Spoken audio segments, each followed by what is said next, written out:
नमस्कार, स्वागत है आपका पंजाब केसरी टीवी। मैं हूं आपके साथ प्रियंका शर्मा। जी हां, पंजाब केसरी टीवी के इस स्पेशल सेगमेंट खबर दिन भर में हम बात करेंगे उन तमाम खबरों की जिनका सीधा सरोकार आपके साथ है। प्रदेश में आमजन को अपने गंतव्य तक पहुंचने के लिए क्वालिटी की सड़कें चाहिए होती हैं। इसके लिए मुख्यमंत्री अशोक गहलोत ने सड़कों की सौगात दी है। इसके साथ ही उन्होंने आला अधिकारियों को चेताया कि सड़कों की क्वालिटी के साथ कॉम्प्रोमाइज नहीं किया जाएगा। प्रदेश में आमजन को अपने गंतव्य तक पहुंचने के लिए क्वालिटी की सड़कें चाहिए। इसके लिए प्रदेश में सीएम अशोक गहलोत ने अधिकारियों से कहा कि सड़कों की क्वालिटी पर किसी भी तरह से कोई कॉम्प्रोमाइज नहीं किया जाएगा। आखिर प्रदेश में किन जिलों को सड़कों की कितनी सौगात मिली है, जानते हैं ग्राफिक्स के जरिए।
एनसीआरबी की रिपोर्ट में राजस्थान सरकार की खिंचाई के बाद राजस्थान पुलिस ने अपनी सफाई पेश की है।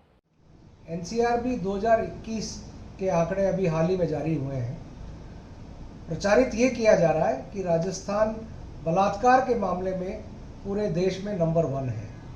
मैं आपकी जानकारी के लिए बताना चाहूँगा कि प्रथम तो राजस्थान में फ्री रजिस्ट्रेशन की पॉलिसी राज्य सरकार की है। हम इनिशियल स्टेज पे और जैसा कानूनन सभी बाध्य होते हैं, कोई भी कॉग्निजेबल ऑफेंस की रिपोर्ट थाने में आती है उसको हम दर्ज करते हैं एफआईआर के रूप में।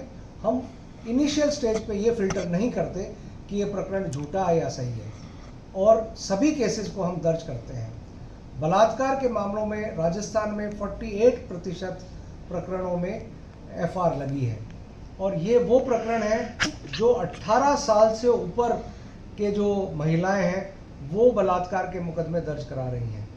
और इससे महत्वपूर्ण बात ये है कि जो नाबालिग बच्चियां हैं जिनका केस बलात्कार प्लस पॉक्सो में दर्ज होता है, उसमें राजस्थान का स्थान पूरे देश में 12वें स्थान पे है, और इसको भी हम और बेहतर करेंगे।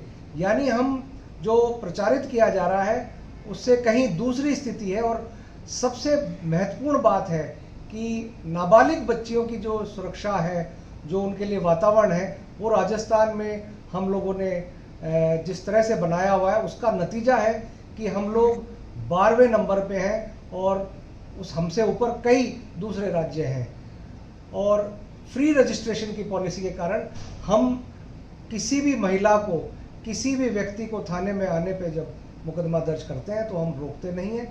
आंकड़ों के हिसाब से ज़्यादा हो सकते हैं, लेकिन हमें एफआईआर का प्रतिशत और डिस्पोजल का प्रतिशत भी देखना चाहिए। डिस्पोजल में राजस्थान का काफ़ी अच्छा। वहीं बात करें बीजेपी की, तो कोविड से गुजरने के बाद पार्टी अध्यक्ष सतीश पूनिया एक्टिव मोड में नजर आने लगे हैं। अमित शाह, जेपी नड्डा के दौरे को लेकर सतीश पूनिया प्रदेश के विभिन्न हिस्सों के दौरे कर रहे हैं। कोरोना बीमारी को मात देकर स्वस्थ होने के बाद भाजपा प्रदेशाध्यक्ष डॉक्टर सतीश पूनिया एक बार फिर ग्राउंड पर सक्रिय हो गए हैं। संगठनात्मक दौरे पर लगे ब्रेक को खत्म करते हुए वे ट्रेन से पाली प्रवास के लिए जयपुर से रवाना हुए। पूनिया वहां विभिन्न कार्यक्रमों में शिरकत करने के साथ ही पार्टी के स्थानीय नेताओं, कार्यकर्ताओं से मुलाकात करेंगे और उन्हें मिशन 2023 में जुट जाने को लेकर गुरु मंत्र देंगे। गौरतलब है कि कोरोना पीड़ित होने के बाद से भाजपा प्रदेशाध्यक्ष ने खुद को अपने निवास में ही आइसोलेट कर दिया था। पार्टी संबंधी कामकाज से वे घर में रहकर ही निपटा रहे थे। वे दूसरी बार कोरोना से बीमार होकर उसे मात दे चुके हैं। वहीं बात करें कोटा की, जहां पर पुलिस से बेखौफ बदमाशों ने फर्टिलाइजर फैक्ट्री से रिटायर्ड डिप्टी जनरल मैनेजर के घर में घुसकर परिवारजनों को बंधक बनाया, इसके साथ ही लूटपाट भी की। शहर के जवाहर नगर थाना इलाके में एक बदमाश ने दिन दहाड़े घर में घुसकर पिस्तौल की नोक पर रिटायर्ड डिप्टी जनरल मैनेजर को उसकी पत्नी को बंधक बनाने का प्रयास किया, लेकिन दंपत्ति के साहस और बहादुरी की वजह से बदमाश मौके से फरार हो गया। इस दौरान बदमाश की पिस्तौल मौके पर ही गिर गई। सूचना के बाद पुलिस मौके पर पहुंची और पिस्तौल को जब्त कर बदमाश की तलाश शुरू कर दी। वहीं पूरी यह घटना सीसीटीवी कैमरे में कैद हो गई। पुलिस ने बताया कि फर्टिलाइजर फैक्ट्री से retired deputy general manager Mahesh Sharma और उनकी पत्नी हेमलता दोनों तलवंडी में रहते हैं। गुरुवार दोपहर एक साथ बदमाश उनके घर आया और बताया कि वह हेल्थ डिपार्टमेंट से है और कोरोना के टीके का सर्वे करने आया है। बदमाश ने हेमलता से पूछा कि उन्होंने आखिर डोज लगवाई या नहीं। इस पर बदमाश ने उनका नंबर मांगा। महेश शर्मा घर में खाना खा रहे थे। पत्नी अंदर नंबर पूछने गई तो बदमाश में घर में घुस आया और महेश शर्मा पर पिस्तौल तान दी। दोनों को उसने एक जगह बैठने के लिए कहा और धमकी दी कि होशियारी की तो वह बाहर खड़े अपने साथियों को बुला लेगा। इसी दौरान महेश शर्मा ने बदमाश के हाथ पर झपट्टा मारा और उसके हाथ से पिस्तौल छीन ली। यह देखकर बदमाश घबरा गया। पति पत्नी बदमाश के पीछे भागे, लेकिन वह तब तक फरार हो चुका था। तलवंडी के उनके घर के अंदर कोई व्यक्ति टोपी लगाया और मास्क लगाया हुआ आया और पूछा कि आपके बूस्टर डोज लग गई क्या। तो उनकी पत्नी ने बताया हाँ लग गई। तो कहा आपके मोबाइल नंबर बता दो। तो वो अंदर पूछने के लिए गई तो अंदर चला गया और जाकर के कोई एयर पिस्टल टाइप की उन पे ताड़ते हुए उनको धमकाया। तो महेश शर्मा जी ने हिम्मत दिखाते हुए पिस्टल छीन ली, फिर वो वहाँ से भाग गया। अभी तक यही तथ्य सामने आए हैं। अभी खोजबीन कर रहे हैं, सीसीटीवी फुटेज देख रहे हैं, जल्दी उस बदमाश को पकड़ लेंगे। चलते चलते बात करेंगे मौसम के मिजाज की।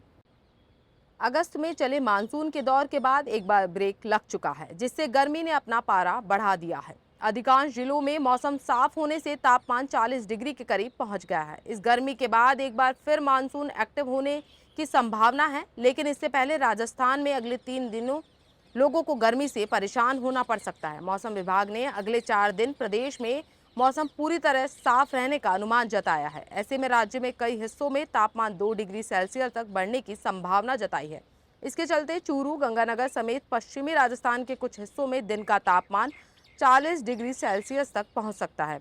मौसम विशेषज्ञों के मुताबिक मानसून की टफ लाइन अभी उत्तर पूर्वी हिस्से में बनी हुई है, जो 6-7 सितंबर से दक्षिण पश्चिमी की ओर शिफ्ट होने की संभावना है। ऐसे में राजस्थान के कई हिस्सों में मानसून का दौर एक बार फिर से एक्टिव हो सकता है। इस कारण बंगाल की खाड़ी में 7 सितंबर के बाद एक नया सिस्टम बनने की उम्मीद है, जिससे राजस्थान, मध्य प्रदेश, उत्तर प्रदेश समेत उत्तर मध्य भारत के हिस्सों में दोबारा मानसूनी बारिश का दौर शुरू हो सकता है। फिलहाल खबरों में इतना ही। देश प्रदेश की तमाम छोटी बड़ी खबरों को जानने के लिए बने रहिए पंजाब केसरी टीवी के साथ। नमस्कार।